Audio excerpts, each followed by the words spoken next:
महाविकास आघाडीच्या नेत्यांची मुंबईत महत्त्वाची बैठक होणार आहे। थोड्याच वेळात शिवालय इथं ही बैठक होणार आहे। विधानसभा निवडणुकीच्या निकालानंतर महाविकास आघाडीची पहिलीच बैठक असणार आहे। नाना पटोले, जयंत पाटील, अनिल देसाई, विनायक राऊत या बैठकीला उपस्थित राहणार आहेत। आत्ताच्या क्षणाची ही मोठी बातमी आहे। या संदर्भात ताजे अपडेट देत आहेत आपले प्रतिनिधी कृष्णात।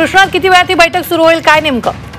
थोड्याच वेळात शिवालय या ठिकाणी महाविकास आघाडीच्या नेत्यांच्या बैठकीला सुरुवात होणार आहे। यामध्ये राष्ट्रवादी काँग्रेस, शरद पवार गटाच्या वतीनं जयंत पाटील, काँग्रेसच्या वतीनं नाना पटोले, तर शिवसेना ठाकरे गटाच्या वतीनं अनिल देसाई आणि विनायक राऊत हे सहभागी होणार आहेत। खास करून विरोधी पक्षनेता जो विधानसभेतला आहे तो ठरवण्याच्या संदर्भात, त्याचबरोबर विविध समस्यांच्या संदर्भात ही बैठक होणार आहे।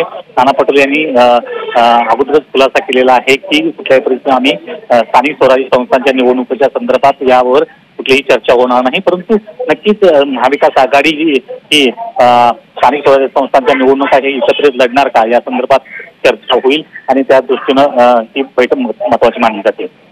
निश्चित कृष्णा, धन्यवाद ताजे अपडेट देण्यासाठी। आपण पाहतोय या विधानसभा निवडणुकीच्या निकालानंतर ही पहिलीच बैठक होणार आहे। या बैठकीत नेमकी कोणत्या विषयावर चर्चा होणार हे पाहणं तितकंच महत्त्वाचं आहे।